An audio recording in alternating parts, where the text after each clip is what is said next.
everybody. Welcome to Monday's live fanfiction reading. And today it's kind of a special day because we are going to be reading Seth's My Little Pony Winx Crossover AU fanfic. So yeah, this is our first viewer submission. I'm really excited, especially because it's from Seth, who's a regular here on the streams. I see his comments all the time. I'm pretty excited. Keela's already in the chat. Hi.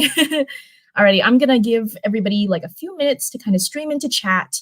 I am going to pull up the stream on my phone so I can see the chat as I'm reading. I'm not going to be responding to chat in between chapters. I know there's two chapters of the My Little Pony Winx AU.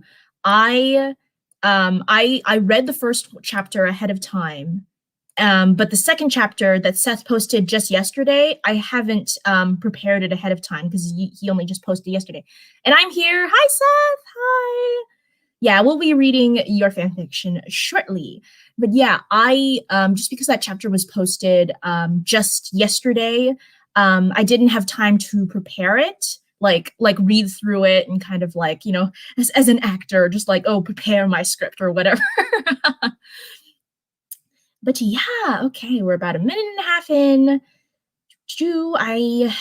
Oh, and before I start reading, let me know if you guys want me to read because Seth's fanfiction is only 2 chapters long, so it's not going to take up the full hour. So I was thinking we would read either a My Little switch between My Little Pony or Winx Club, but it might be only one or the other depending on how long the random fanfiction I get is. So let me know if you have a preference for me to either read My Little Pony first or Winx Club first, because we might only have time for one depending on how long it is.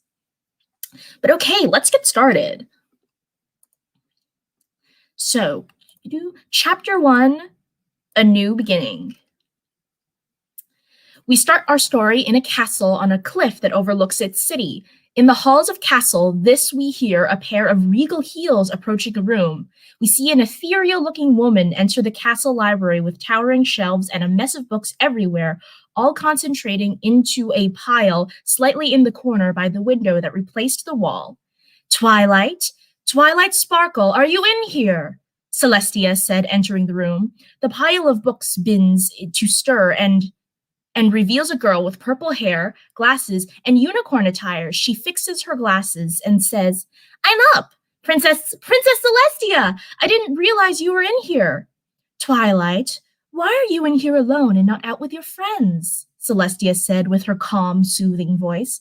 Well, with all due respect, Your Highness, The books begin to again shake as a small puppy-like dragon jumps out, runs to Twilight, and leaps in her arms.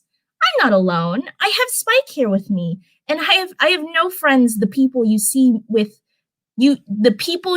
me with are colleagues who help me with my work. Don't you want to know them better? Celestia asked. No, Twilight said without hesitation.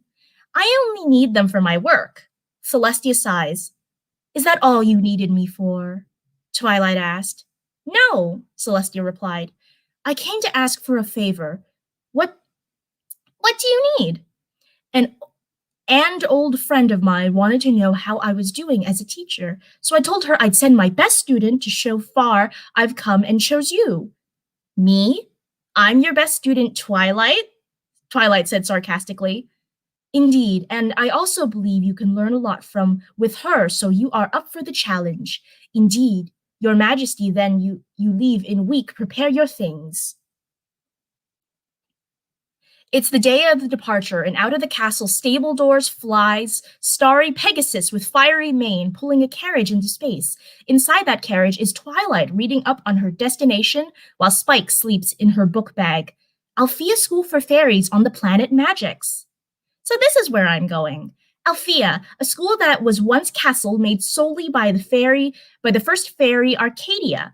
Upon discovering and renovating the castle, it became a place for girls to learn how to become guardian fairies and protect their kingdoms and home planets. How interesting. I've never thought about studying fairy magic before. This will certainly be interesting experience. At that moment, the carriage stopped, and Twilight disembarks to see the futuristic city before her. She can't help but smile and grabs her book bag with Spike in it, grabs her one suitcase, and goes in direction of the main bus terminal via a map. And that is chapter 1. Jaleesa Moore, hi, says MLP. Okay, we've got one person for MLP. Keela says, I'm always late. I know, yeah, well, I mean, you're not always late. There's definitely been a couple streams where you were like the first. I remember there was like one stream really early on where it was like just you and me having a conversation, Keela. I remember that one. So yeah, you're not always late. But I mean, I can understand if like you don't come into the stream till a little later because, you know, especially Mondays, it's a school day for a lot of people. And I know for you, it's like a school night. So it makes sense if you come in earlier, Keela, because it's already like 11 p.m. over there. Seth, I need to edit these chapters before the third one comes out. I mean, if you feel that way, Seth, I always just read the chapters as they are, and I never like. First of all, I never give constructive criticism unless somebody asks for it, because you know it's not what everybody's looking for. And then I never ding like people for grammar, like basic like spelling and grammar mistakes, because it's not like you don't know that those are mistakes. It's just that, you know, fan fiction in particular rewards quickness or rewards like the fast production of content over like quantity over quality. Basically, it incentivizes you to release chapters as fast as you can, as opposed to really like going back and editing previous chapters. It incentivizes you to just keep writing the latest chapters instead of like going back and editing old ones. I know there's in my fan fiction there's like a ton of errors, but other people's fan fiction, I always just read it as it is. It's only with my own fan fiction, if I see an error there, I'll like just fix it as I'm reading it, because like, you know, it's not my work, and I don't want to assume like how something like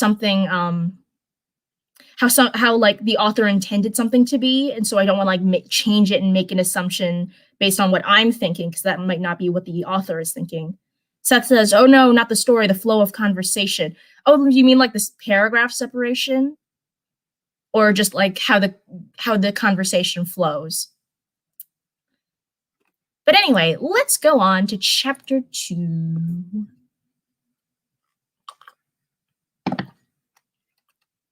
Chapter 2, Introductions. Twilight walks through the city trying to figure out where she's going. She then realizes she's lost. Great, how am I going to find Althea now? She sees a girl with pink fluffy hair and downward buns skipping down the road. I'll ask her for directions. Excuse me. The girl stops. Can you tell me how to get to Althea? You see, I'm going to study there. And the girl goes in the air and makes a loud, exasperated gasp and dashes off. Well, that was interesting. Maybe I'll try this park. While walking through the park, Twilight stumbles upon a party, so Twilight decides to ask them for directions. Excuse me, I don't mean to disturb you, but... Well, howdy, said a tan girl, blonde hair, in a braid. My name's Applejack. What's yours? Twilight. Well, nice to meet you, Twilight. Now, what we're saying? I was trying to ask for directions to Althea College. Well, what do you know? I'm going there as well, Applejack replied. How about we go there together after the party? Oh, Twilight said.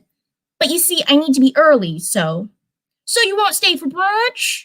A little girl with puppy dog eyes. Oh, this is Applejack's younger sister. So you won't stay for brunch? A little girl said with puppy dog eyes. Twilight tried to resist, but gave in. Fine, I'll for some, but then I'm on my way. Hooray! Everyone cheered. Well, let's dig in, Applejack said. After stuffing her face, Twilight stumbled through the park. Oh, shouldn't have had that last turnover. Suddenly, a flash of color speeds and knocks Twilight in the mud. Heh! The flash stops to reveal itself to be a girl with rainbow hair. Oh, I'm sorry. I was in rush. Let me help you. She speeds around Twilight, cleaning the mud off, but at the same time ruins hair. But before Twilight can say anything about it, the girl is of again. Sorry, gotta fly, and speeds off. Great, who's gonna fix this mess? She looks in front of her to the park's exit and sees a boutique. Maybe I can buy a hat to cover this up? So she heads straight for it. Twilight enters the boutique and is greeted by a black girl with diamond blue curly hair. Hello, welcome to the carousel. I'm Rarity and what happened to you? You know what? I don't want to know. Come on, let's fix this. Rarity proceeds to dress Twilight in a way that makes hair look flattering. There. This didn't fix my hair. No, but it made it look better. Oh, wait, I have the perfect headpiece to tie it all together. Wait there, but before she finished, Twilight seemed to dematerialize, only leaving the clothes behind. After fixing her clothes and her hair with magic, Twilight proceeds on with her journey, and she suddenly realizes she never asked for directions. So looks again for someone to ask and sees a girl with pastel pink hair wearing a sweater with butterflies on it by a pet shop window. So Twilight approaches the girl, who is talking to the animals. Well, aren't you a cutie? Yes, you are. Yes, you are. Excuse me. The stands straight and becomes silent. Do you know which way to Althea? She mumbles something Twilight can't hear. I'm sorry, what? She again mumbles. Okay, then thanks. Twilight moves past her and continues on. Twilight at this point fed up and just wants this day to be over she then bumps into a girl with silver hair. Oh, I'm sorry. The great and powerful Trixie forgives you. You seem lost. Can I help you? Twilight looks at her and decides to try one more time. Can you tell how to get to Althea? On Trixie's face, something seems to click, and then she smiles. Why, yes, of course. As a matter of fact, me and my friends were going there now. How about we meet with them and we can show? Twilight becomes relieved. Finally, it took so long to get a straight answer. Thank you. Don't mention it, Trixie said. And that's the end of chapter 2. Alrighty, so Jalissa wants My Little Pony fanfiction now. Let me know what you guys thought of Seth's fanfiction. Thank you again to Seth for sharing. Seth, you can always let me know when you've published a new chapter, so then I'll read the new chapter on stream again. Be totally down for that.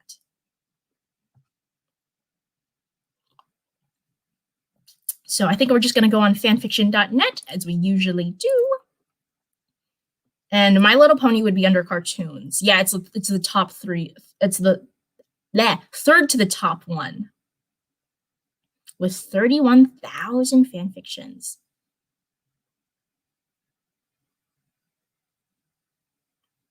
And the first one at the very top is My Little Crystal, Mare in the Sun by Evie Sweet 777.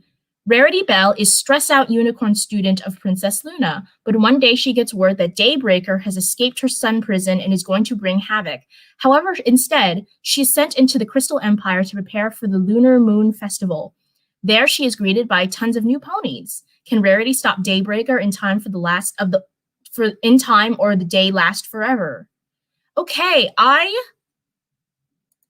should probably have disclosed how well and also, it's 2 chapters, so actually we probably will have time for a Winx Club fan fiction after this, but I probably should have said at the beginning what my connection to My Little Pony is. I think I've seen the first 3 seasons. Funny enough, I didn't find out about My Little Pony through the kids I used to teach theater camp with. That's how I found out about a lot of the newer cartoons. That's how I found out Winx Club was still running, is because I used to, before everything was locked down, I used to teach theater camp in the summer, and then I would also be on the crew for their winter show with the older kids. So that's how I found out about a lot of these newer cartoons.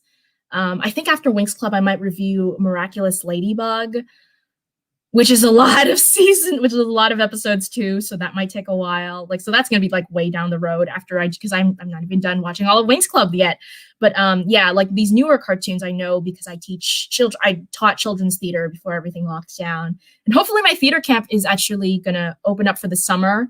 So hopefully I'll have one more summer with them before I move to New York. But yeah, I didn't find out about My Little Pony from them. I had some friends who were like some guy friends who were bronies back in like high school, and that's how they introduced me to My Little Pony. So yeah, that's how I know about My Little Pony, but I haven't watched all of the seasons. I'm like I said, I'm pretty sure I've watched either the first 2 or the first 3 seasons. So this is not a, if Daybreaker's an established villain, I don't know about it. So sorry.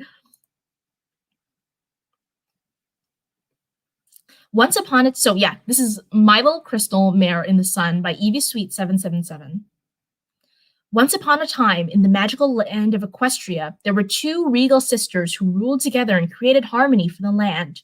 To do this, the eldest used her unicorn powers to raise the sun at dawn. The younger brought out the moon to begin the night. Thus, the 2 sisters maintained balance for their kingdom and their subjects, all the different types of ponies. But as time went on, the elder sister became resentful.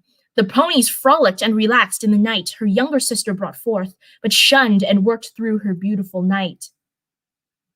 One fateful day, the elder unicorn refused to lower the sun to make way for the dusk. The younger sister tried to reason with her, but the bitterness in the elder one's heart had transformed her into a wicked mare of rage, Daybreaker. She vowed that she would shroud the land in eternal sunlight. Reluctantly, the elder sister harnessed the most powerful magic known to ponydom, the elements of harmony. Using the magic of the elements of harmony, she defeated her elder sister and banished her permanently in the sun. The younger sister took on responsibility for both sun and moon. The camera pans out to reveal a white unicorn with a curly, style dark velvet mane and tail. And harmony has been maintained in Equestria for generations since. Elements of harmony. I know I've heard of those before, but where? Okay, so that's the end of chapter 1. This is like an AU. Okay, so Daybreaker's not an established villain. Okay, I was worried for a minute there. I was like, oh no, it's a villain I don't know a voice for. Actually, to prepare for Seth's fan fiction, I actually went back and watched a little bit of My Little Pony just because it's been so long since I've actually watched the show that I need to refresh myself on the voices. Okay, chapter 2. Rarity was taking a casual stroll through town square, where 3 unicorns stopped her. The first unicorn, named Twinkleshine, spoke first. There you are, Rarity. Trixie Lunamoon is having a little get-together in the West Castle courtyard. You want to come? The trio lean instantiating her respond. Oh, sorry, girls. I've got a lot of research to catch up on. Here, she says, taking a sapphire out of her bag with giving to Minuet. Give this to her. Please forgive me, but this is important, I swear. Twinkleshine sighs. Does that pony do anything except study? I'll cut her some slack, Twinks, Minuet scolded. It sounded really important this time. Besides, she looks at the sapphire. She gave her the sapphire, so she must care, she grinned. Well, I still think she's more interested in books than friends, Twinkleshine said, glaring at the white unicorn's direction. Minuet frowned, but put the sapphire in her saddlebag and followed. Lemonheart sighed. Rarity galloped as fast as she could to the library. I know I've heard of the elements of harmony, before slamming open the door, knocking aside a white filly unicorn with a curly pink and purple mane and tail, who was holding a present in her green magic aura.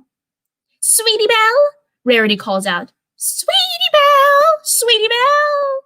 Sweetie Belle groans and lifts her head. Rarity helps her to her hooves, then runs to the bookshelf.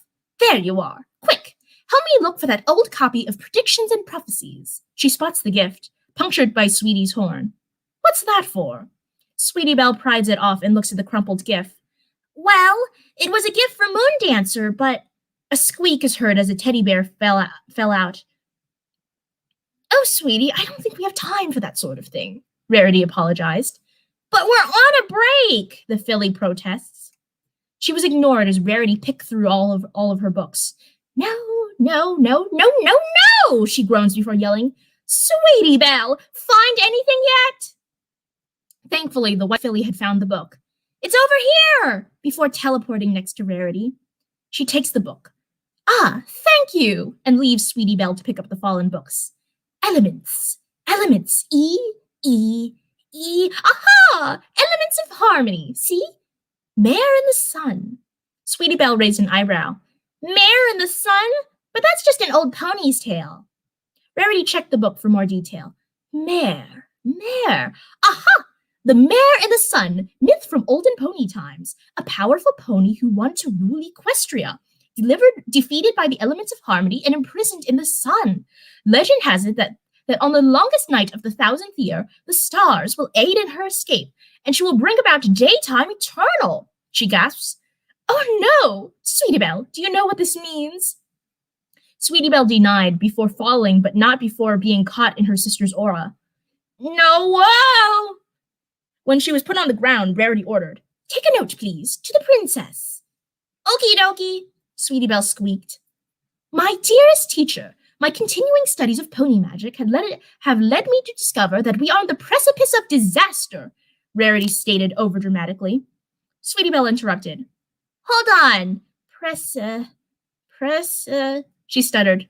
Threshold? Rarity tried. Sweetie Belle couldn't spell that either. Thresh. Rarity tried again. Brink? Sweetie Belle just raised an eyebrow at her. Rarity grunted. Ugh, that something really bad is about to happen. Sweetie finally got what she say and resumed writing. For you see, the mythical Mare in the Sun is in fact Daybreaker, and she is about to return to Equestria and bring with her eternal daytime. Something must be done to make sure this terrible prophecy does not come true. I await your quick response. Your faithful student, Rarity Belle. Rarity Belle. Got it, Sweetie Belle said triumphantly. Great, now send it, Rarity nonchalantly replied. Now? Sweetie Belle asked. Of course, Rarity answered as if obvious. Sweetie Belle thought about it and said, I don't know, Rarity. Princess Luna is a little busy getting ready for the Shimmer Moon celebration, and it's like the day after tomorrow.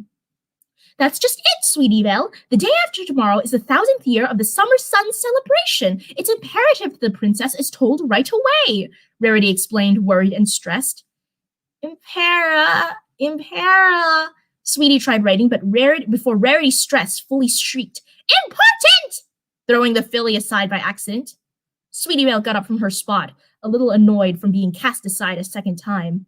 Okay, before lighting her horn and transporting the scroll to the castle. There, it's on its way, but I wouldn't hold your breath, she says, looking unsure. Oh, don't worry, sweetie. The princess trusts me completely. In all the years she's been my mentor, she's never once doubted me. As if on cue, Sweetie's horn ignited and came out another scroll. See, I knew she would want to take immediate action, she said proudly. Sweetie clears throat and starts to read. My dearest, most faithful student, Rarity, you know that I value your diligence and that I completely... Yes, see, she trusts me completely, Rarity said cheerfully. But I think we need to get away from the books, Sweetie Belle finished the sentence, and Rarity gasped. And that's chapter 2. Already, so we've kind of had like 2 My Little Pony AUs that like kind of parallel the pilot in a similar way. Because yeah, one of the things I did watch to refresh my brain about My Little Pony is just like the pilot. And yeah, this is kind of they both kind of follow, the both stories we've read have like followed the My Little Pony pilot in some way. It's very interesting. Basic Bitch, hey, can't stay, but everyone remember to drop a like. Oh, thank you, Basic Bitch.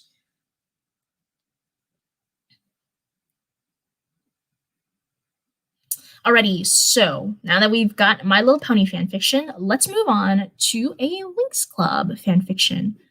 Ooh, I have not checked if Winx Club and Fate the Winx Saga have been split into 2 different categories. Can I do that right now? Let's just look real quick right now. Be under TV. So Fate nope, it's not here. So yeah, so when I say Winx Club, on fanfiction.net at least, Winx Club and Fate the Winx Saga still aren't separate categories. So we might read a Winx Club fanfiction, but we might end up reading a Fate the Winx Saga fanfiction.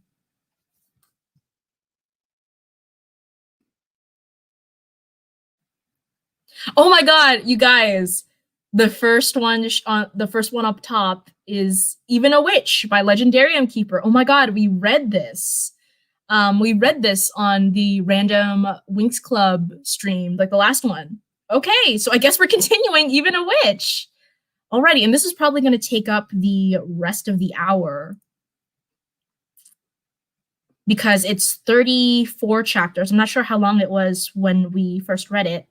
But yeah, it's 34 chapters. We've got about a little over half an hour left. So, and the chapters are they're long-ish, but not that long. I noticed Winx Club fanfictions tend to be shorter. So yeah, let me actually look up my last Winx Club fanfiction reading and see how far we got into this. So, I don't want to repeat chapters. We got up to chapter 4.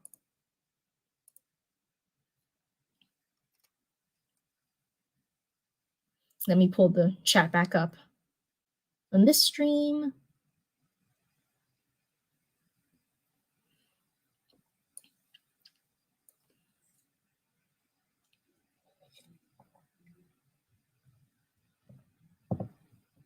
Also, just to remind you guys, I am still open both to requesting different fandoms and if you've written any fan fiction, I would love to read it like the same way I read Seth's fan fiction. So yeah. And then Seth, if you write another chapter, I'm pretty sure I'm following your fan fiction already, but also just feel free to like drop a comment, let me know if you would like me to read it again. Because even like, I don't know, like even if you like post a new chapter, I'm not gonna like automatically assume you'll want me to read it again. So if you've posted a new chapter, drop a comment, let me know you want me to read it again. Cause like it might be a situation where like you wanna write a few more chapters before you want me to read it again. So yeah, just let me know. I'm totally open to reading it again. So, okay, chapter 5. Chapter 5, Going Back Home. For an instant, Icy thought she wouldn't answer Bloom, but she knew it would only make the situation worse, so she opened the video call. The hologram showed Bloom, Stella, Darcy, and the entrance to the apartment. Where are you? Do you have any idea how difficult it was to create your copy before the principal noticed that you weren't with us? The fairy of the Dragonflame spoke softly and didn't look happy at all. Stella intervened. Is that a sofa behind you? Where are you? Icy thanked heaven for the fact the bass player was not sitting behind her, knowing the series of misunderstandings that would have resulted, and was thinking of a way to explain in a few words the mess she had got into, when Lizzie got up from the sofa and went to sit next to her.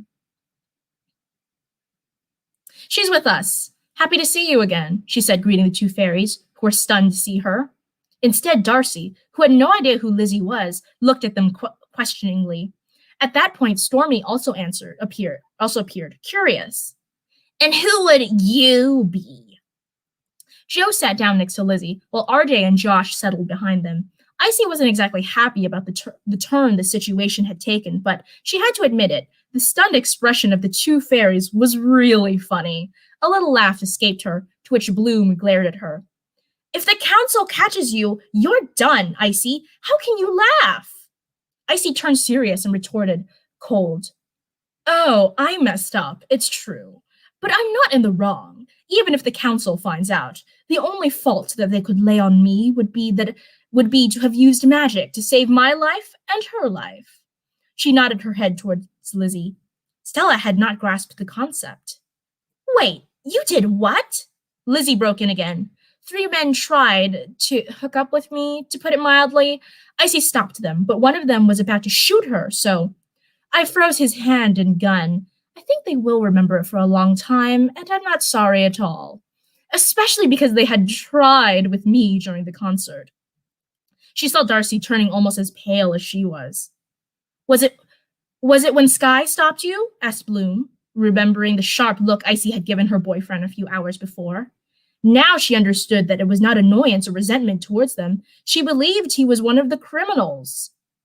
The witch nodded, and a shadow crossed her gaze. Again, she had the feeling of being completely wrong, of being just a magnet for trouble, a pawn in the hands of a destiny from which she would never be able to free herself. She shook herself before the girl sensed what was going through her head and said, "To answer your question, Stormy, they are hailstorms." She froze and shook her head, realizing the pun that her friend's name and the band's name created. RJ, who had followed the same reasoning, laughed. Lizzie smiled too, with that lopsided smile that the fans love so much, and introduced the band members. "I'm Lizzie. He's my brother RJ. The guy next to him is Josh, and finally we have Joe. You are Stella and Bloom, right?" The redhead nodded. "Yes, and they're Darcy and Stormy." The Witch of Darkness, however, had much more than introductions running through her head. Icy was on the earth alone, which the sages of the Fortress of Light would not have been happy to know. Furthermore, Icy had deliberately used her powers in front of Lizzie and 3 other men, not counting the boys in the band, and the council would have done everything to use this fact against them. Then she spoke. Icy, you have to come back right away. We are in a too delicate situation. The sages wait for nothing but our false step." The worried tone of her friend was like a slap for Icy. She was right. She was also putting their prospect of freedom at risk, not just her own. She looked down. "I know, Darcy. 2 minutes and I reach you." She closed the call and said, "Excuse me. I really want to stay, but I can't. I will try to convince the others to let you come to Althea. I believe they will agree." She got up and turned to them. "What if they don't? I'm not done with the questions." Lizzie tried to lighten the atmosphere with a smile, but couldn't. Icy tilted her head. Then she realized that she had not made the phone disappear yet, which she held in her hand. "Blast technology!" Oh no, that's not a spell. "Blast technology," she thought with a smile. You can give me your phone number if you want. We won't be able to make a video call, but it's always better than nothing." Lizzie nodded, glad not to have cut out of her life that magical girl who had entered it so suddenly. She had always been a very expansive person, open to new experiences. In 18 years, she had befriended hundreds of people around the world and somehow felt a special affinity with the witch. It was foolish of her, she knew it. She hadn't known her for even an hour. It was not possible that there was already a serious friendship between them, even if the bad experience they had lived together had certainly united them in some way. And then there was that strange feeling. Although she was undoubtedly able to defend herself, Icy seemed incredibly fragile, like those butterflies that imitate the eyes of large animals to deceive predators. The pale complexion, the sad look that had struck her, the often melancholy tone of voice, the shadow of these sages who were just waiting for the right opportunity to get her into trouble, all these aspects made her want to help her, doing what she didn't know, and probably wouldn't even have been a great help, but she didn't care. She felt she had to be near her, that's all. She watched her closely to fix every single detail in the memory, in case they hadn't met again. Icy stroked her tail and sighed, then said, "Oh well, the sooner I go, the sooner I come back. At least, I hope. See you," and disappeared in a blue light. The boys remained dazed for a while staring at the spot where she had disappeared. Then Joe cleared his throat and said, "I think it's best to go to bed, guys." "Yes, I don't really want beer now," added RJ. Lizzie nodded and picked up her boots. There was no trace of ice. She wished them good night and disappeared into her bunk.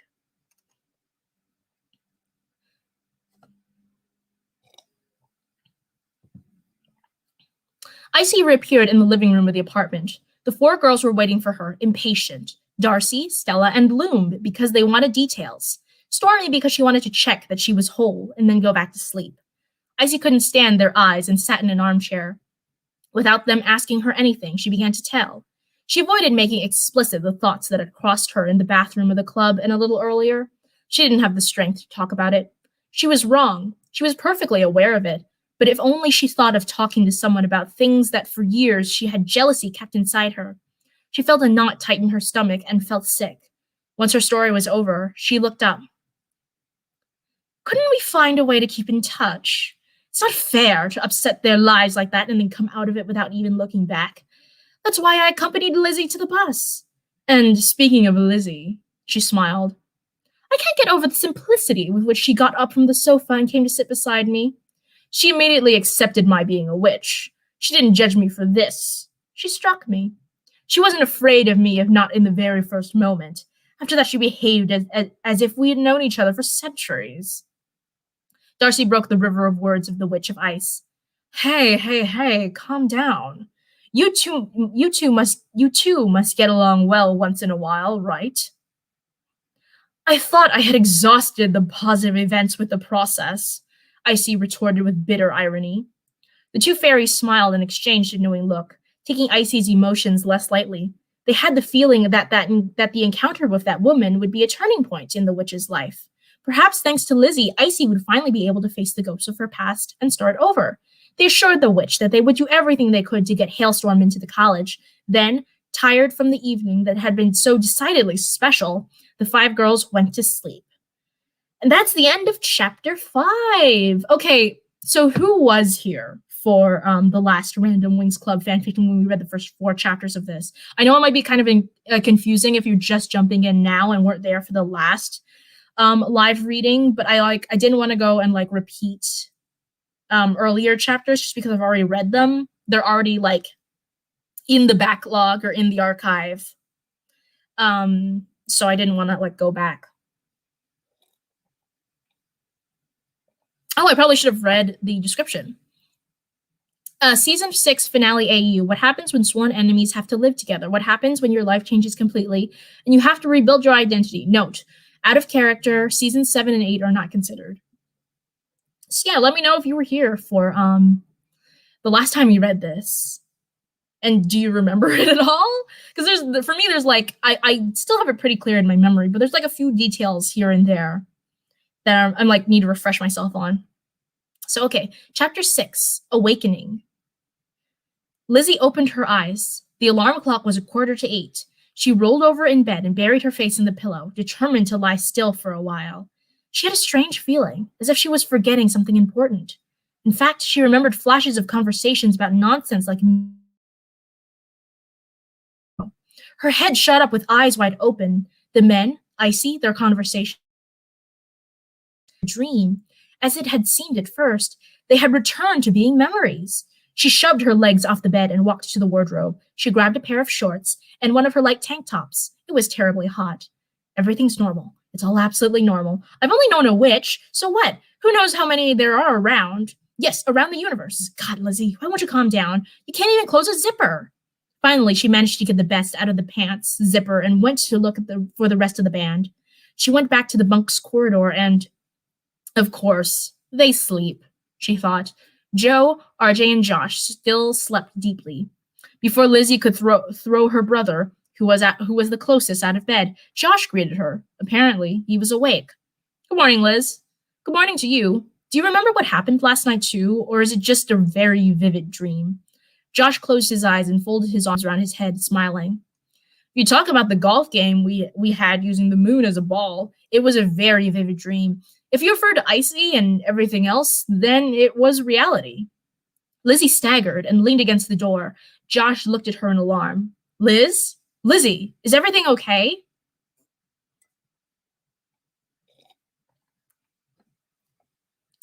Wake up, Icy. We have to go down for breakfast. In response, the witch turned away and hugged the pillow, moaning. Darcy snorted in exasperation and decided to move on to strong manners. With a spell, she moved Icy to the floor, not too delicately. The ice witch finally opened her eyes and looked at her, annoyed. Then she stood up and stretched, dragging herself to the closet. As she dressed, Darcy watched her. Despite the rude awakening, Icy seemed in a good mood compared to the usual, or at least, she didn't look like a zombie. Wearing her favorite suit, she turned to her as she adjusted her ponytail. Why are you looking at me like that? Darcy shrugged. I try to understand how you are, but I can't. It is a good sign. It means that you have definitely recovered the will to live. Icy didn't answer, but gave her a cold look and left the room. She should have saved for herself that tone of sufficiency, she thought resentfully. She did not expect a similar attitude from Darcy, especially since she had been trying to get out of her coma for almost a month. Stormy had welcomed her with open arms, glad she was coming back to herself, while Darcy had always maintained a detached attitude and never missed a chance to reproach her for letting go. As if she didn't know what she had went through for those 6 damn years. Icy felt that one of her pillars was crumbling inexorably, and she didn't know how to prevent it from happening. Whatever she did, she could not get closer to her friend, who, on the contrary, felt more and more distant, as if she had grown tired of waiting for her and left when she could see her from afar. She did not understand. She didn't understand her behavior at all, and thinking about it, she felt a horrible feeling of emptiness growing, which made her dizzy. Her thoughts ran to Lizzie. She saw her shoulder-length brown hair, the smile she had on the stage, and the brown eyes that looked at her curiously the night before. She shook her head and relegated the singer to a corner of her mind. She probably would have had time later to talk about her with the others. In the living room, there was only Bloom, sitting on the sofa watching a terrestrial newscast. "Hey, good morning. The others went down to save our croissants," she said, smiling. "If I know Stormy, she won't leave one." "A gentle way to say that they will eat them for us, don't you think?" smiled the witch. The fairy laughed, and all three headed for the canteen. "Even Bloom tries to stay close to me more than Darcy. When did the world start turning upside down?" Icy thought as they walked down the stairs. Behind her, Darcy cursed herself for being so cold with her. How could she have been so stupid? Her best friend had just come out of her depression, and that was the best she could do? But maybe they weren't as close as they used to be. Maybe she couldn't stay close to Icy because she didn't care much about her anymore. What the hell am I thinking? She cared for Icy, there was no doubt about this. The problem was the gigantic crevice that had opened between them since they had met Tritanus. They had tried to get over it, and they had almost succeeded, but then the trial had overwhelmed them like a river in flood. Suddenly they had come face to face with all their mistakes, all missed opportunities, all the wasted years, and Icy had failed to oppose the current. Neither she nor Stormy had noticed. They had allowed the current to drag her farther away from them than she already was. When they realized it was too late, Icy had shut herself in her shell of silence, and there was no way to get her out. And now it was Darcy who distanced herself from her, without even realizing it. It was an instinctive reaction. To see Icy in that state had made her suffer so much, and she feared that it could happen again, and she knew she wasn't strong enough to handle it. Meanwhile, they had arrived at the canteen. It was so empty that even breathing generated an echo. Stella's voice indeed resounded cheerfully between the walls. Among the Winx, Stella was the one with whom Darcy had forged a stronger bond. She had learned to appreciate the exuberance of the blonde, and she no longer thought she was a capricious and superficial girl. She had discovered the sweet and understanding Stella that bends over backwards to help and always tries to snatch a smile. In short, she had won Darcy's trust, and often the two spent entire afternoons in the fairy's secret boutique, chatting away carefree, even though they both avoided touching the near-past topic. Darcy sat down at the table, and Stormy started the discussion. "So, what do we want to do with Hailstorm? A ring to say goodbye, or to warn them of the trip?" Icy squeezed her cup of iced tea to the word goodbye, but said nothing. "That's not the point, Stormy. They would be welcome here in Magix, but," Bloom said, speaking in a low voice, "the visit by friends is not foreseen in your sentence." "Translated, we won't get caught," Stella said, winking mischievously. "Who said we have to tell the council? After all, you and I are as free as air, and we can see whoever we want and whenever we want. In addition, we are practically alone. Only Farragonda and Barbatea remained at school." "Who, by the way, counts for nothing. She stays in her library all day," Stormy chuckled. Bloom thought.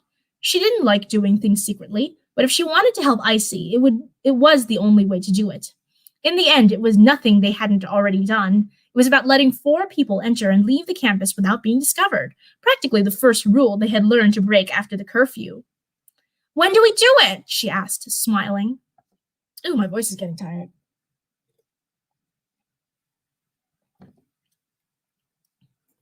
RJ sat his sister down on the bed and waited patiently for her to voice her thoughts. She would do it. He knew it. She was wrinkling her eyebrows in that particular way that meant, "I'm thinking about how to say something. Wait." And he would wait. Joe came with a cup of coffee and put it in Lizzie's hand, making sure she wasn't burned. The strong smell and warmth of the cup awakened her just enough to drink. without arousing other reactions. Then she looked at them one by one and asked, "Am I really the only one to be upset about what happened last night?" The three boys laughed, and soon Lizzie joined them. She could never go on without them. They were her family. They supported her when she needed them. The biggest problems became nonsense with them. RJ affectionately ruffled her hair, making fun of her with that gesture she used to use with him. "Oh, Liz, was this the problem? For me, it was certainly a strange thing, also a bit surreal, but it does not scare me, indeed. The prospect of going to another planet is quite tempting." Lizzie smiled at him, glad he had given voice to part of her feelings, and replied, "Jay, my problem is if I never see her again, then if enough time passes to forget," she thought, but said, "if they don't come back at all, but I don't know why, but this idea, it is as if after discovering this new reality, I could no longer ignore it. I cannot think that my life can continue to flow like before now that I know." Joe smiled at her and said, and you also want to learn more. "I have the same feeling, I admit it, but we can't do anything but wait, Lizzie." She snorted. She hated having to stay that way. "I know, but it's so infuriating."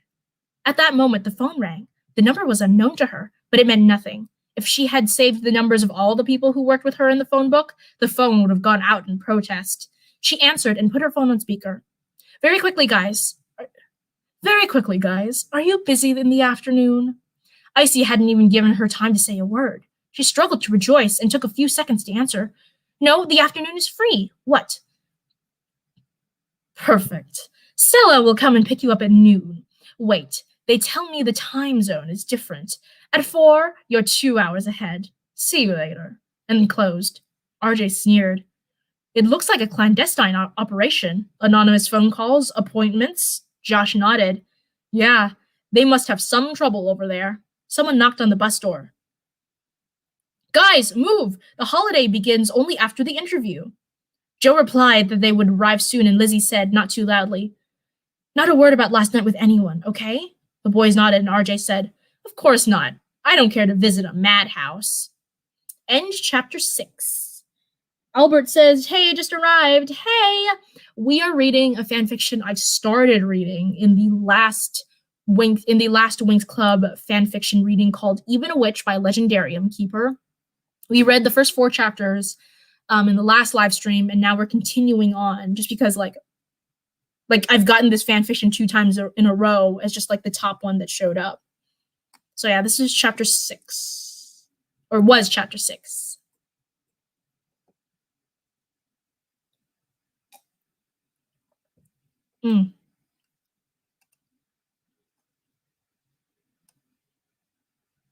Chapter 7, Magics. Hailstorm were sitting on the bus sofas when Stella arrived. The girl appeared, preceded by a golden halo, different from that of Icy. She held a long scepter in her hand. "Here I am, ready to go?" she asked cheerfully. Josh ran a hand through her hair and said, "I think so." "Then stand up. We're off to Magics." The 4 got up, and Stella moved her scepter slightly. The light forced Lizzie to close her eyes. She felt like falling for a second, and then she felt the floor under her feet again. She opened her eyes and looked around. She was in a room with yellow walls, a bedroom judging by the huge king-sized bed in front of her, and her boys were as whole as she was.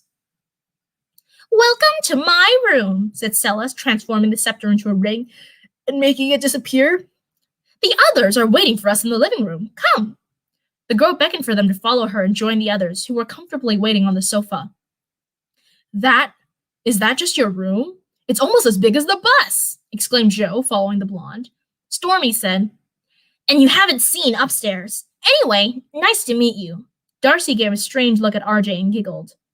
"Sorry, I didn't want to read your mind, but it was involuntary, really. Your thoughts shone for a moment and didn't even realize that I did," and started laughing again. RJ looked at her, spirited. "You read my mind?" "Yes, sorry. My psychic powers are stronger than average and even more instinctive."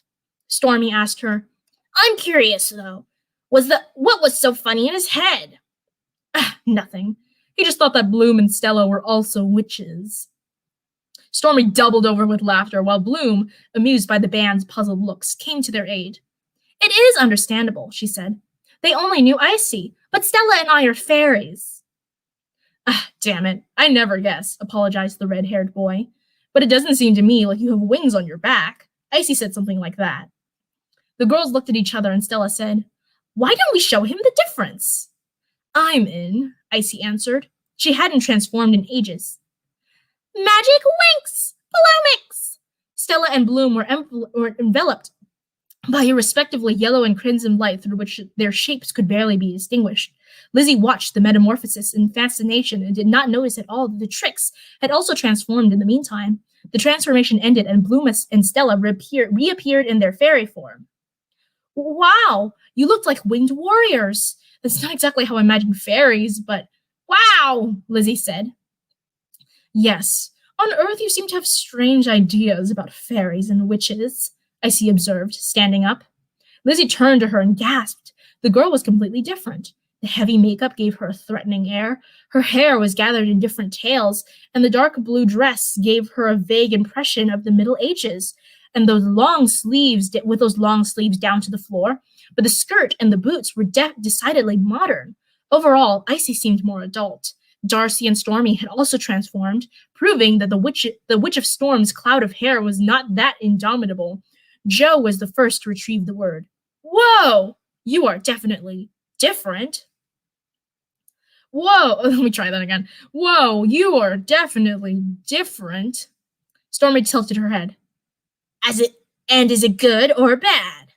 I don't know, the guitarist joked. The five girls canceled the transformation and invited the guests to sit down. Lizzie, however, approached the window and looked at the courtyard of Althea, flooded with sunlight. Where are we? She asked. Icy grimaced while Darcy shrugged. It was Bloom who answered. We are in the College of Althea, a school for fairies, and... Listen, Icy interrupted her. Ours is not a good story, and knowing it could make you change your mind about us. We have made many mistakes of which we are not proud of, and...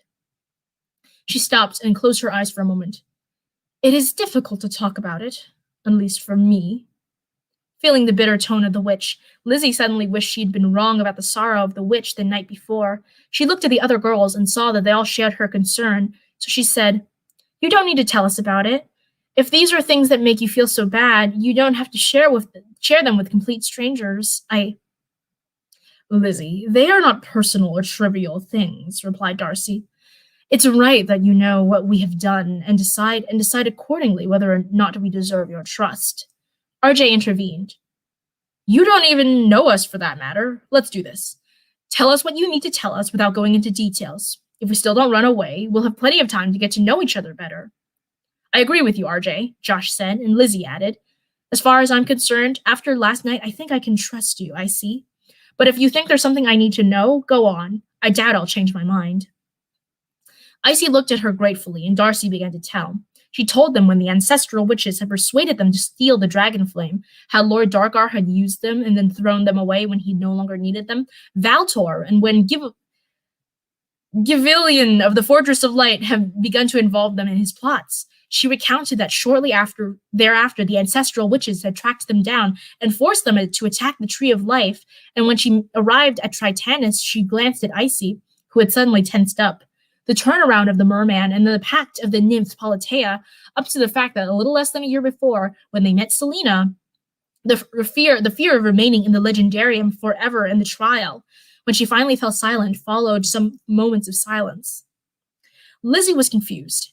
Icy didn't exaggerate when she said theirs wasn't a good story.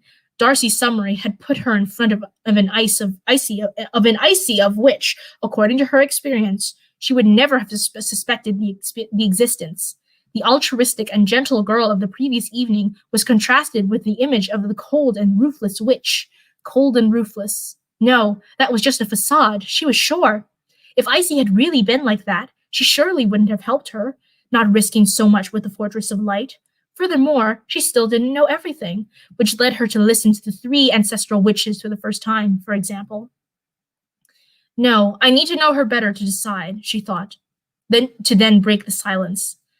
I can't judge you like that on the spot, so I think you'll have to put up with me a little longer. Icy's heart skipped a beat. Lizzie was not afraid of her yet, nor did she despise her for what she had done. She was the first person who could look through her past. Thank you. It was the only thing she could whisper. RJ laced his fingers and spoke. I trust you too. I think there are still a lot of things you haven't said, and I think they're also pretty important. Josh just nodded as Joe added, Yes, I also think you have missed many details. Maybe because they are too painful. I understand that, and I hope to get to the point where you decide to tell us about it. And the first thing I want to know is, what the hell are three witches doing in a school for fairies? Are they trying to convert you? The light tone of the question made everyone smile, and Bloom replied, The compulsory program stops at the 3rd level of magic, while we were all on the 6th. So we attend courses that are a bit like university on Earth, choosing from those that did not necessarily require the use of positive magic. Some are in common with other fairies of other levels, but there is almost no difference. Yes, in elementology, we are all incapable except the professor, Stella laughed. In LO what? Josh and Lizzie asked in chorus. Elementology. That is the manipulation of water, fire, earth, and air. I am the Witch of Ice. You can imagine what it means for me to cast a fire spell. It's practically impossible, but I try to explain it to Zyron, Icy said, arousing Bloom's laughter. She glared at the redhead. What are you talking about, Fire Fairy? Water spells have the same effect on you. Oh no, that's Icy. What are you talking about, Fire Fairy? Water spells have the exact same effect on you. Lizzie laughed, happy that Icy had put the bad mood aside. What courses do you follow in addition to elementology? She asked, stumbling over the unpronounceable name. Stella snapped her fingers and a sheet flew into the fairy's hands. Let's see. History of magic, chosen by Blue. Literature, chosen by Flora and Icy. Poetry, Techna and Darcy. Runes, Stormy. Metamorphosymbiosis. What would that be? Sorry, Joe asked. Spells that change appearance, from hair color to age, etc. Finally, Musa and Aisha have chosen expression that, in an understandable way, is singing and dancing. Icy opened her eyes wide. Wait, what? Even expression? I refuse to do such a thing. Stormy teased her. Oh, you expressed an opinion at last. And then hear the speaker. Weren't you the canary that never shut up?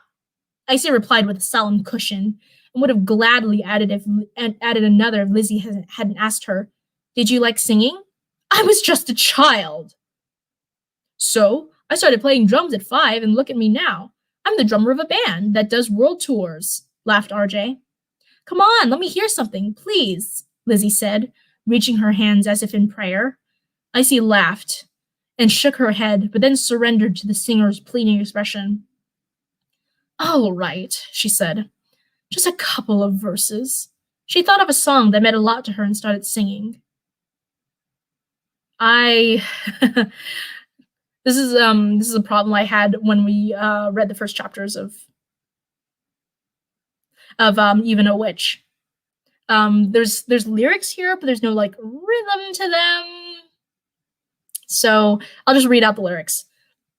Are you satisfied with an average life? Do you need to lie to make my way in life? Are you satisfied with an easy ride?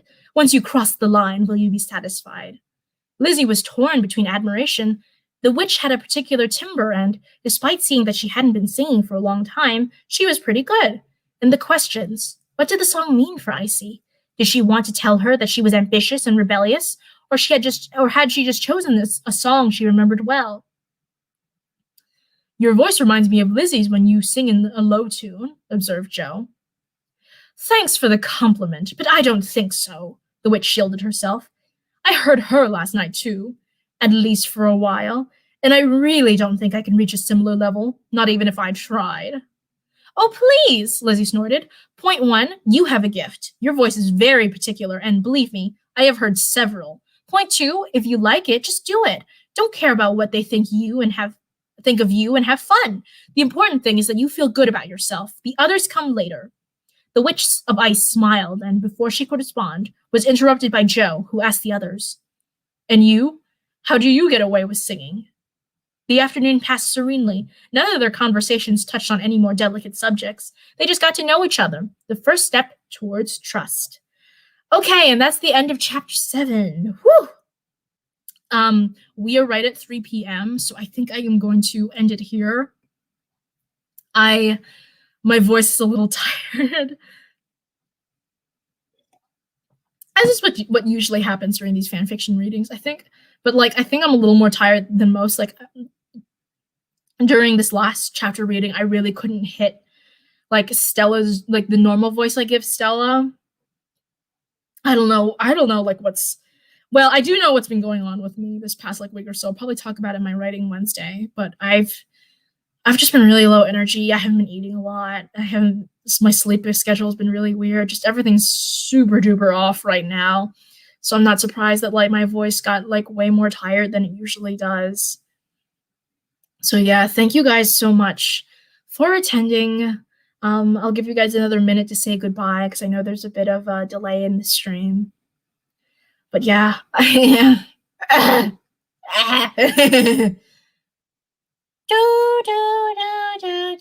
I'm so good.